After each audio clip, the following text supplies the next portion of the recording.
Okay, great.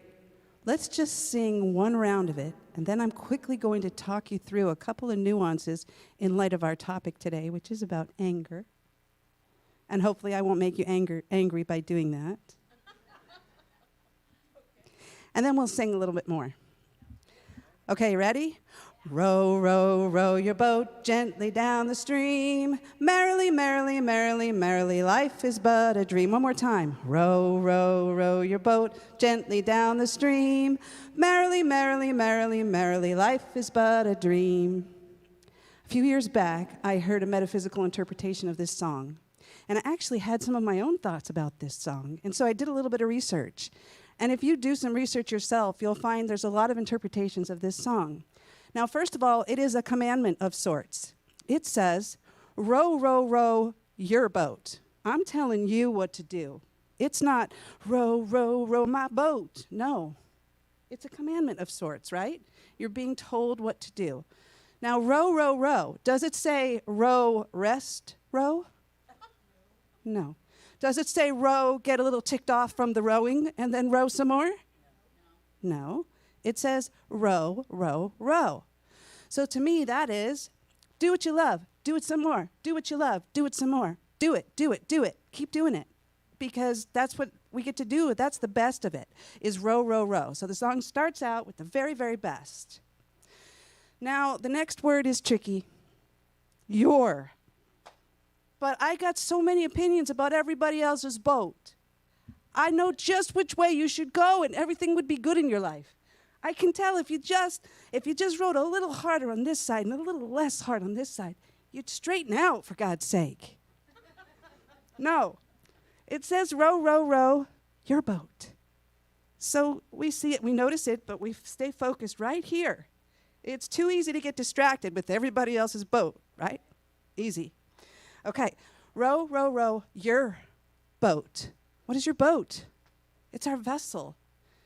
This is our body. We are the captain of our our destiny.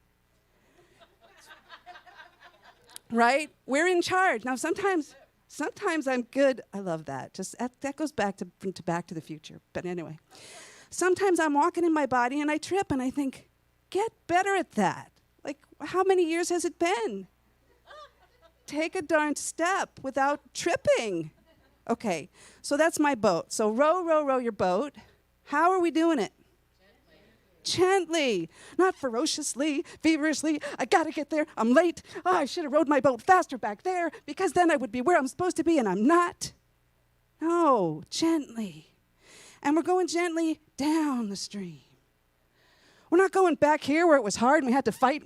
I'm so mad about that. Oh, I had to do it all myself. Oh, no. Down the stream. Merrily, merrily, merrily, merrily. One word is repeated 4 times in that song. It doesn't say begrudgingly complaining about the last 5 rows. It says merrily. Find the joy in it. And certainly, when we get angry, what happens to our whole ship? What happens to the boat when we get pissed off? Stop. I am the center of the universe. It's all about me. And everything stops. Everything. And does it feel good? Oh. It's the worst feeling to be stuck in a state of anger. So, come back to row, row, row your boat. Gently down the stream. Merrily, merrily, merrily, merrily. Life is but a dream. That part, I just figure it is what we want it to be. What you focus on expands. We know in science of mind, if we change our thinking, we can change our life. Well, what if we just kept rowing while we were changing that thinking? I think I can, I think I can, I think I can. All right, so let's sing. We're just going to reinforce that notion, that emotion, that directive, to be full of joy in what we're doing, to have a great time creating what's next. Here we go, ready? All right. You guys, Victoria, could you be the leader for this group, please? Could you come up to the front? Just because we're going to need a leader. We're going to have 3 groups. Okay, so you 3 here are a group, all right? And you 3 are a group, all right? Will you be the leader for the 3rd group, please? I don't know about that. You guys want to lead? All right, so here we go. I'm going to start you off. Okay. Row, row, row your boat. Row, row, row your boat. Row, row, row your boat gently down the stream. Merrily, merrily, merrily, merrily, life is but a dream. Row, row, row your boat gently down the stream. Merrily, merrily, merrily, merrily, life is but a dream. One more time. Row, row, row your boat gently down the stream. Merrily, merrily, merrily, merrily, life is but a dream. Life is but a dream. Woo! Thank you for humoring me. That was cute. That was great. I think I can go home now. Am I on? There I am. All right. That was good. I like that. I'd heard that before, but you did it so well. You really explained that well. Yay. Great job. Great job. Okay. Today is an interesting topic. If you read my newsletter, it was like we're going to hit it straight on. But it's looking at anger from both directions. How many people love the topic anger? Nobody. Okay. Well, I have to tell you, sometimes I look at the topics and I go, oh, this could be a good topic. But this topic, I really didn't even look at the title. I've been battling some of my own things, and I didn't look at the title until Friday. Friday, right? I write my talks on Saturday, which was fine. And then I went, oh, is that what I've been going through this week? Is this what I'm doing this week? I lived my talk before I knew what the title was. As Jerry says, way too often, me too, and that is that I'm talking to myself today. This is about me. So I want you to know, as much as I want my life to be perfect, I still have to experience it. So,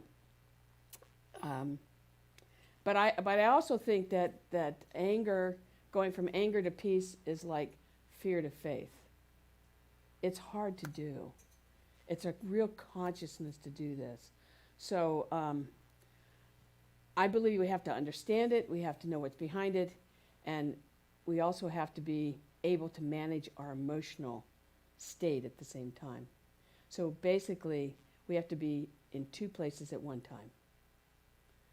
How many of you, I don't know how many of you have children, but if you have children, you probably can relate to, you're talking with a child and you're really mad or angry, let's just say, and you realize you can't talk to that child that way.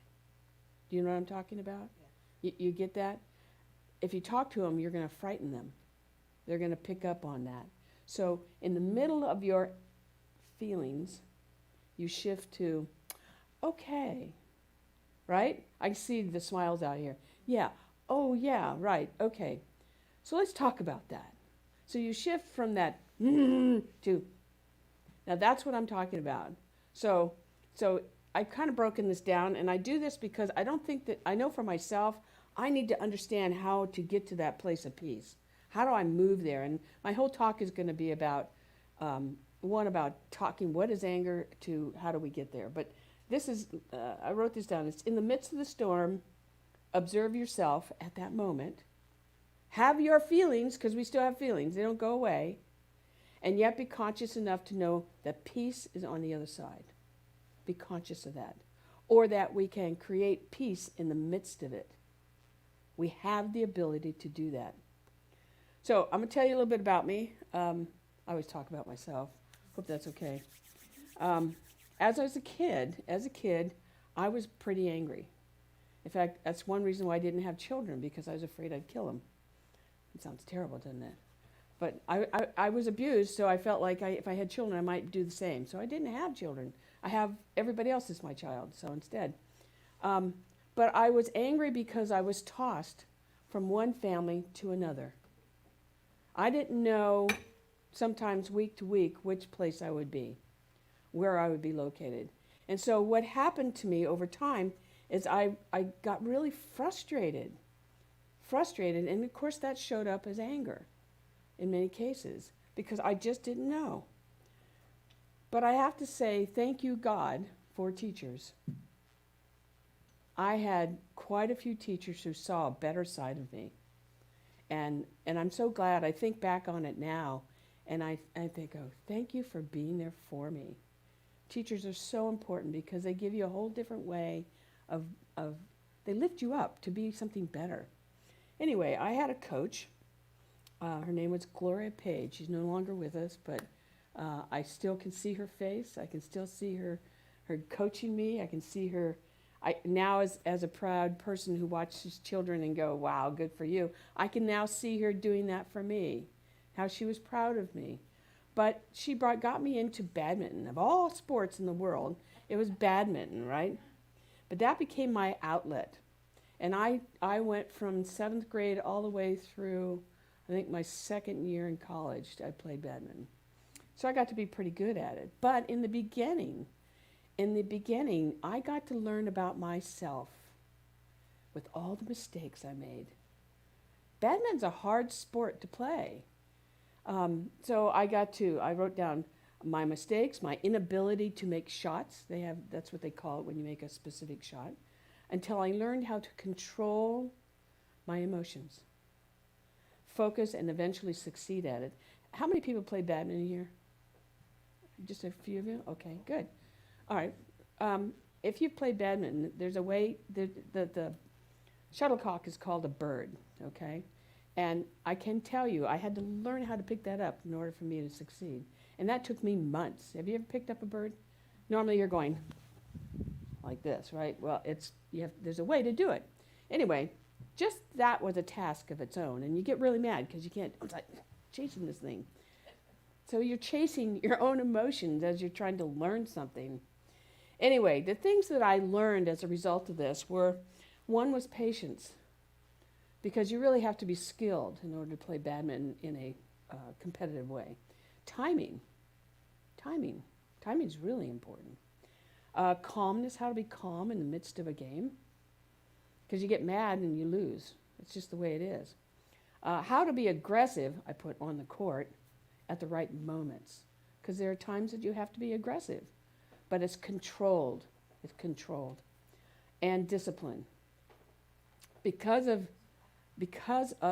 my playing badminton, playing a sport that was very disciplined, and I played 3 to 4 times a week for that many years, I became very disciplined in other areas of my life. So if you have children and they are in sport or have been in sport, you'll find that they have certain characteristics. One of them is called discipline. So I'm really grateful for that, because I don't think I would have learned it otherwise. I would be just been whoever I am. So today when I get angry, I know it's my frustration that's out there. I'm paying attention to that.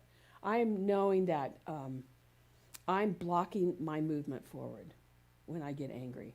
So, and over the adult years, I've learned to, if I get really angry, I can't stop. Anybody have that one? Okay. Yeah, it happens. It just happens. Or if I know that I'm getting heated discussion, I've learned how to back away and kind of think about it a little bit. So anyway, we're going to talk about those kind of things. Can you relate to what I'm saying? I think we all go through this, but I don't know that we really relate to it in your own way. And as I'm talking, I want you to think about, because we're going to do a little short process. Is there somebody this last week that you've had a hard time with? So just keep an idea in your mind about that. Don't live it while I'm talking here, but you'll have a chance in a little bit. So today I want to take the mystery out of anger. I think if we understand it more, it might be a little bit easier. So I thought, well, who would know about anger? And I went to the American Psychological Association to find out what was their definition of anger. And here's what they say. We all know that anger is what anger is, and we've all felt it, whether as a fleeting annoyance or full-fledged rage. Anger is completely normal, usually healthy human emotions. I want you to get that. But when it gets out of control and turns destructive, it can lead to problems. Problems at work, in our personal relationships, and in the overall quality of your life. So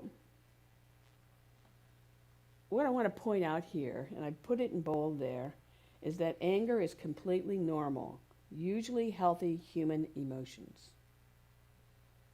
I think it's important to say that.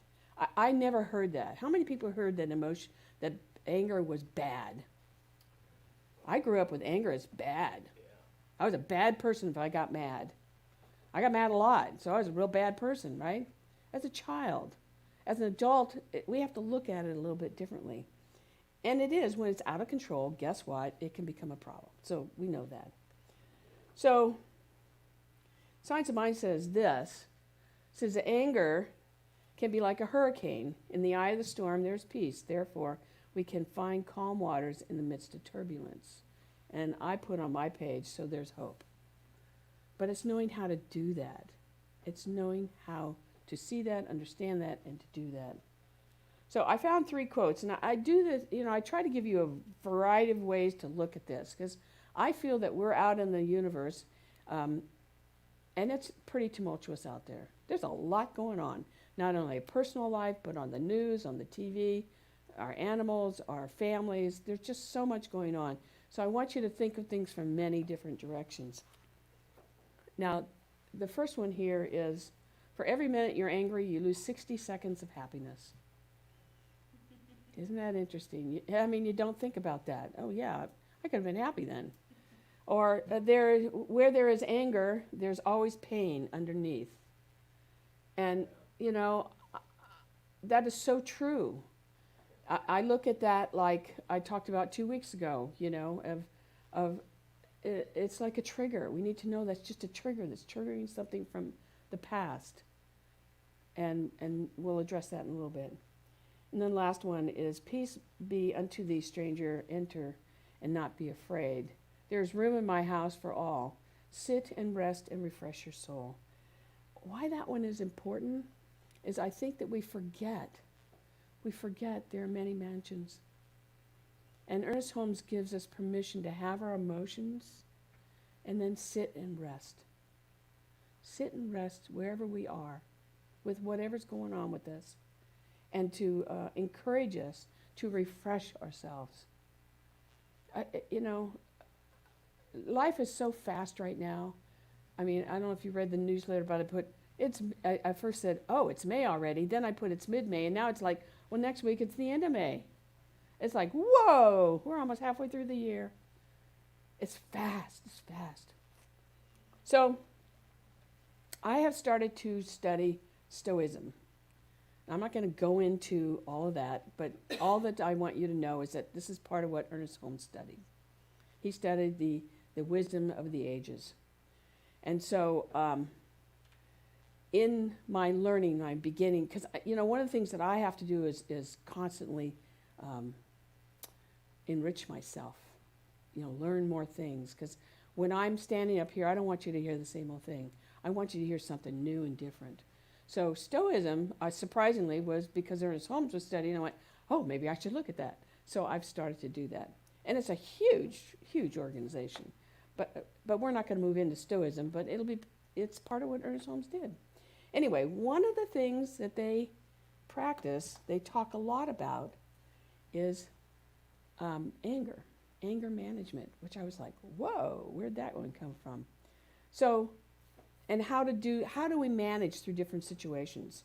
So I'm actually going to take a class. It's a 10-day class on managing anger, because I think, well, that's an area that we really do need to know more about. Anyway, they give you, they have these coins. So I bought one because I like to remind myself that I can do this. And so I have all these nice little spiritual tools around me. This is a spiritual tool. And it says wisdom, courage, temperance, and justice. Try not to exchange them for others. In other words, don't give away that which you are. Know that you have wisdom. Know that you have courage. Know that you can manage your emotions or your what's going on, and that you're a fair person. Your justice is your fairness. So I share this with you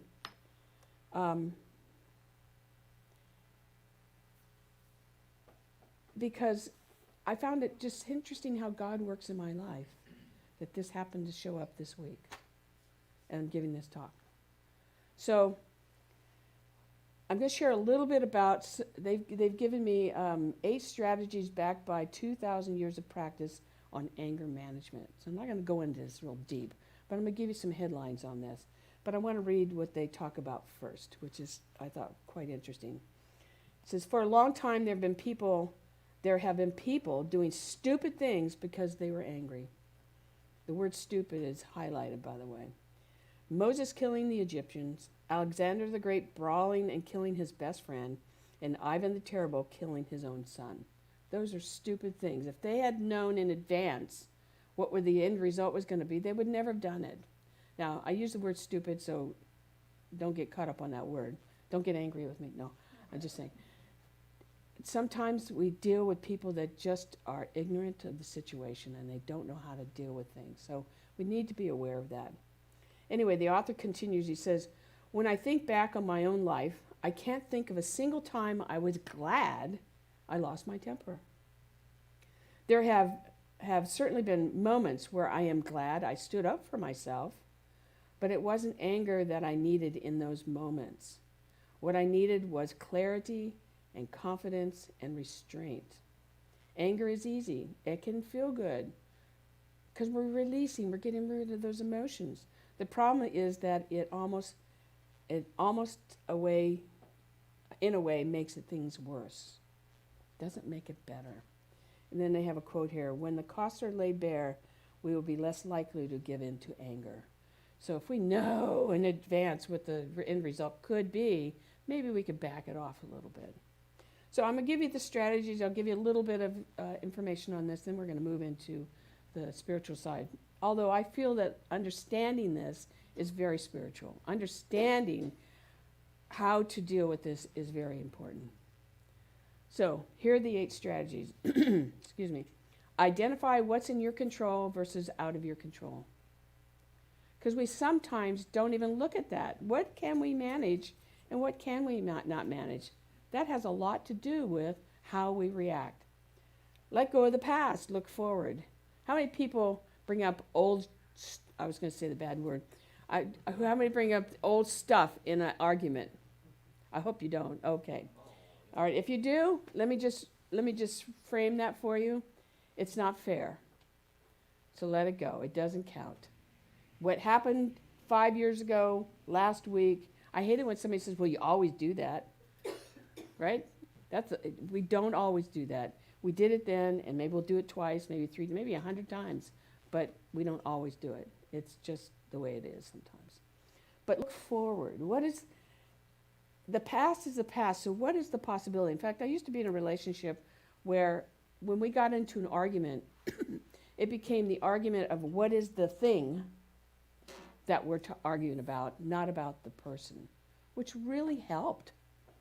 It's not about you. It's about the thing that we're arguing about. So that's something to consider. Get physical. And that doesn't mean getting physical, in the argument. It means exercise.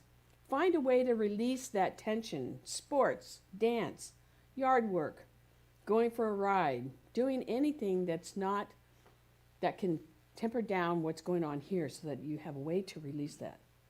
Meditate on your insignificance. Now, I actually put what I wanted to say below the take a view from above. So I'm going to just say that we want to look from above when we're, instead of that we're the most important thing in the room. That's what they mean by insignificance.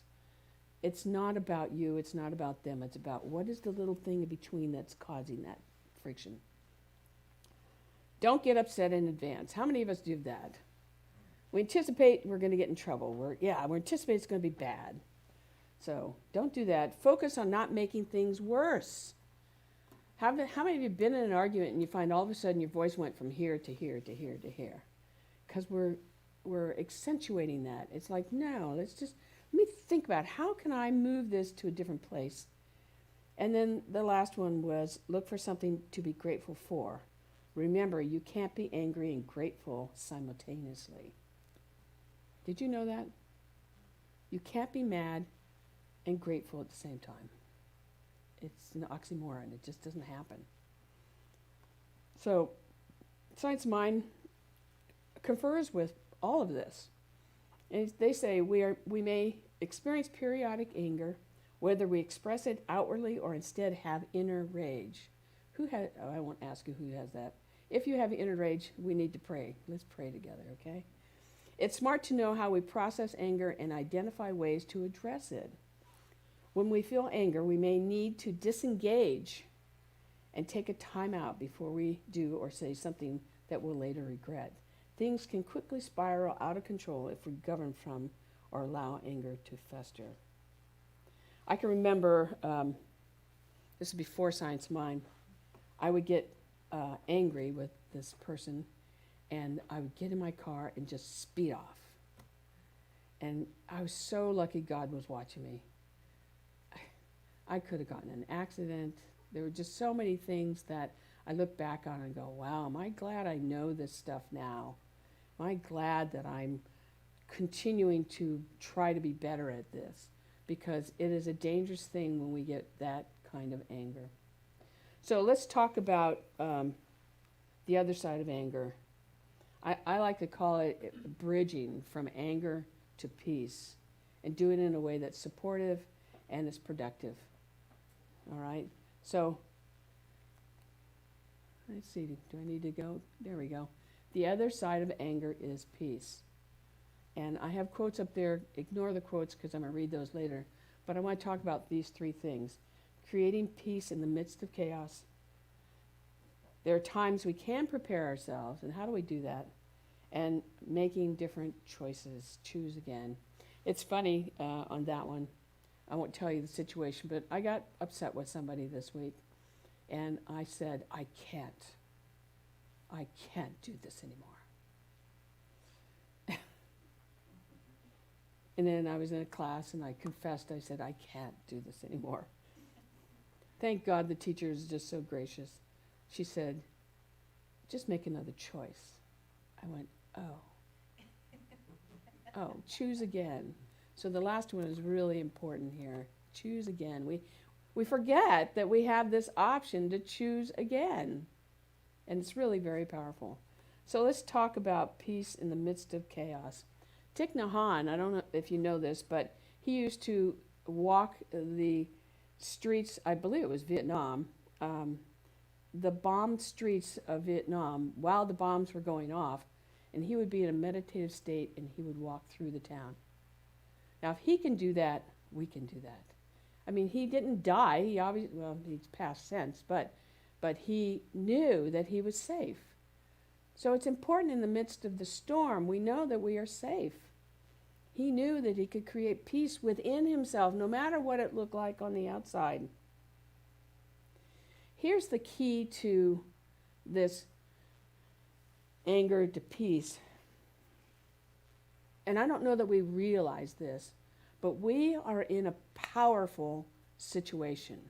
Anytime you have this going on, you're really in power, because if you can get control of your emotions around it, you can dim the whole situation. You know what I'm saying? You can slow it down. You can shift the whole thing. You can shift the energy in there. Even if you're really angry. Remember the child and the mom or dad? You have that power to move the energy down into a place of peace and still say what you need to say. But we forget. We forget. I've gotten to a place with some people where I know it's getting heated and I'll just go, okay. It's like, what's more important, being right or being at peace? If you get down to peace, then you can start talking about what maybe you need to say. And you can then have a conversation about it. But the power that you have is that you can shift the external and the internal in yourself and the other party. You create calm is what you do. then the first quote there is, when you practice mindfulness of anger, isn't this interesting? You're working towards engaging with anger and all the emotions and thoughts that arise with presence and compassion. That's the other part. You bring compassion to each other. You know, life is not easy sometimes. And they may be way over here, and you may be way over here. And it's just about saying, okay, how do we figure this out together? It's coming down to the level where you both can talk. The second point is, there are times we can prepare ourselves. Let's bring in some spiritual tools that we teach here all the time, like meditation. You have a spiritual practice of meditation. You look at things differently. Life is different. Focus on your breathing. When you're in that heated moment of going, it's like, now you can, we got a song today we could use. Row, row, row your boat. That might be a good one. That'd be, because one of them is repeating a mantra. So row, row, row your boat and go, okay, I don't have to do this.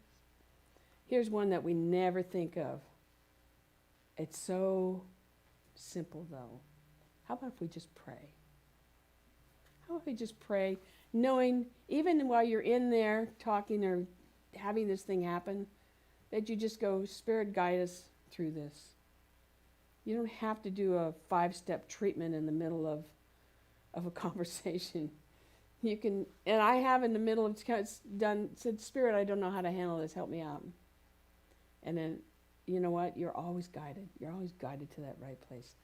And then when we get in extreme anger, maybe what we want to do is use a little aromatherapy, because we know, gee whiz, you know, we can prepare for this. Maybe have some tea, maybe do a little bit of everything. Pray, meditate, think about what needs to be talked about.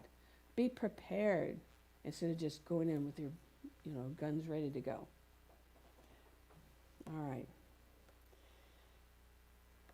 Again, I want to say, when we are prepared, what we're doing then is we have the power then to assist this conversation to take place.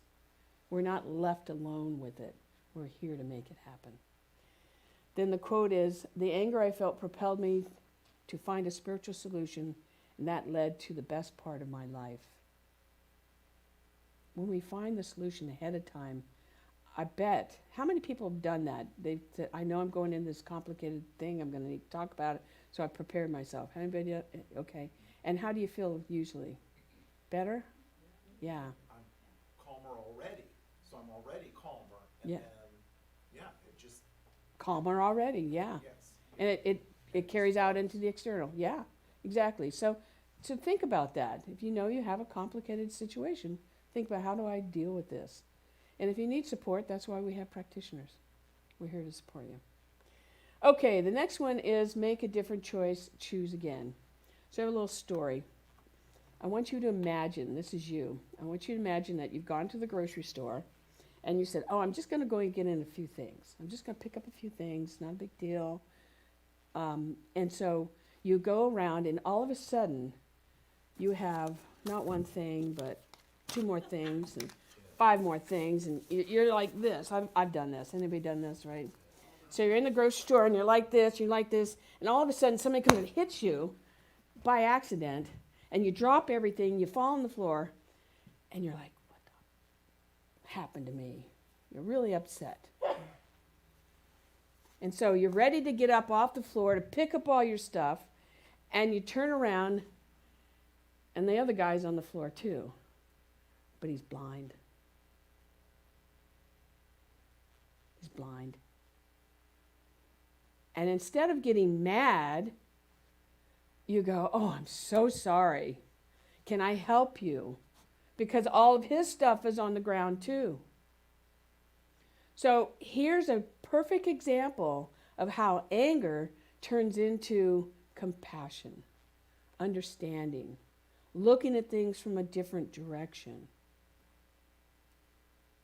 So it's important to know that we can make choices, we can change, we can facilitate in a different way, even when we're that upset. and there's tomato paste on the ground. We can make a different choice. So think about that. The last quote is Benjamin Franklin. He says, "Whatever's begun in anger ends in shame." I didn't like that quote, but I thought, I think it's an important quote. If we're not conscious, then it is shame of ourselves and maybe the other person. But if we're conscious, we don't have to believe that. Whatever begun in anger ends in maybe love. We can change the quote, make it our own quote. We don't have to make it mean or nasty. We can change that. So we're going to do a little short process. And so I'm going to invite you to just kind of get settled in your chairs and to close your eyes. And we're going to bring back that little anger situation that happened this week. I want you to think about it and kind of just take a brief moment to feel it. Feel what happened with somebody you had a little tiff with this week. Think about what was said. And now think about the things that we've talked about today. Like maybe being prepared. Maybe choosing a different way. Maybe knowing you have the power to create peace. What if you kind of brought in some of those tools? Maybe you just prayed while you were, right now you're in the midst of that. I want you just to say, I just wanted to say, Spirit, guide me through this.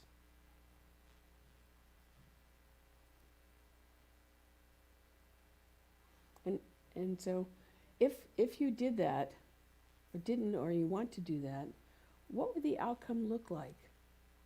What could the outcome have been?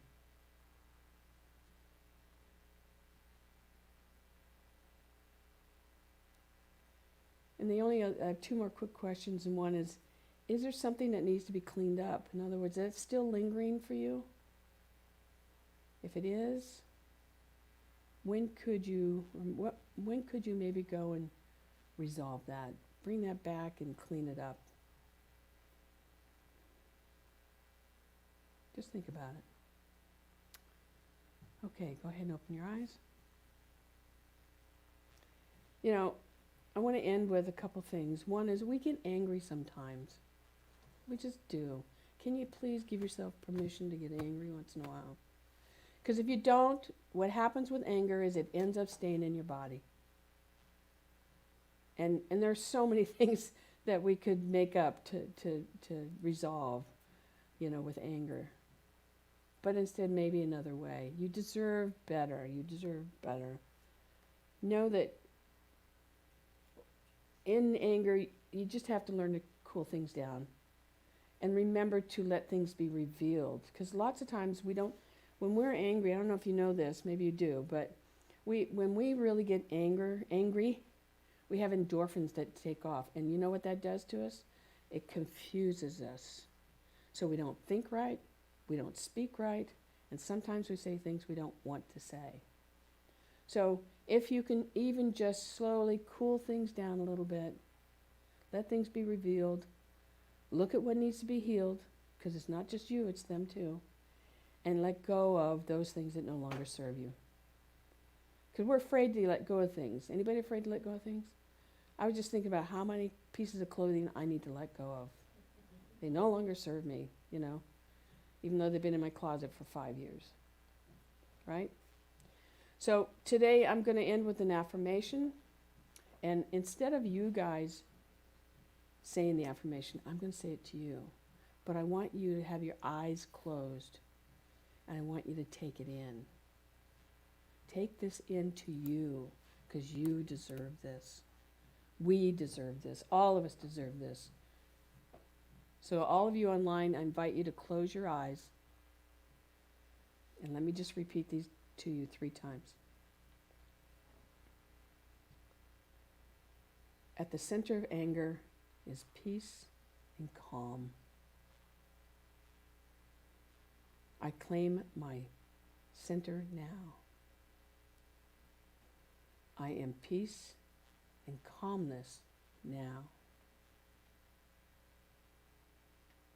At the center of anger is peace and calm. I claim my center now. I am peace and calmness now. At the center of anger is peace and calm. I claim my center now. I am peace and calmness now.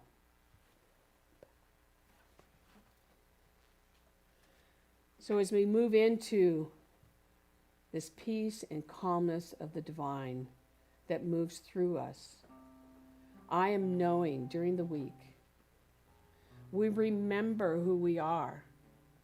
We remember that we are one with something that is greater, that we're connected at a cellular level. There's no place where God is not. Even in the midst of an argument or a tense situation, we are always connected, just as the wind flows through the trees. We may not see it, but we can see that the spirit of the wind is there in the trees.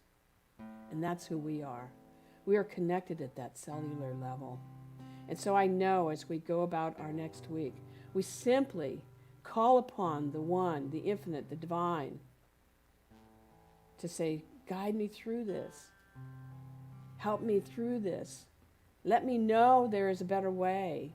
And let me be the one that moves through me in peace and calmness so that we can reveal and heal and let go of those things that just don't serve us anymore.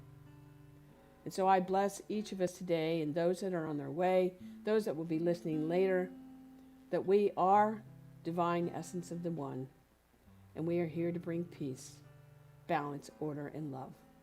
And so with that, I give great thanks. I release these words, and so it is. Amen. All right, that's it. Let's bring back Christy. Yeah. Thank you very much.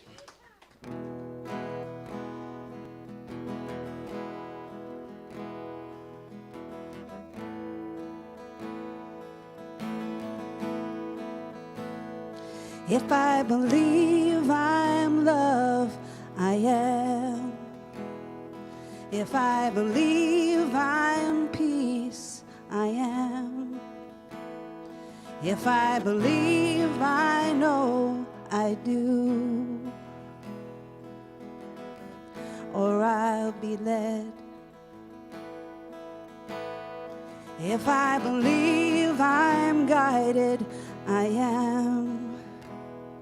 If I believe I'm soothed, I am. If I believe I can do anything, I know I can. We transform ourselves from anger to peace and get back to living life easy and fun. We transform ourselves from anger to peace and get back to loving life easy and fun. Come back to center and remember who I am. If I believe in hate, I hate. If I believe I am bad, I am. Since I can change my thoughts, I know. Always room to learn and grow. If I believe in letting go, I do. If I believe I'm good, I am. If I believe I can do anything, I know I can. We can transform ourselves from anger to peace and get back to loving life easy and fun. We can transform ourselves from anger to peace and get back to loving life easy and fun. We remember who we are. Moving on, we know. Moving on, we know. Moving on, we know. Moving on, we know. Moving on, we know. Moving on, we know. Moving on, we know. Ease and grace. Ease and grace. Ease and grace.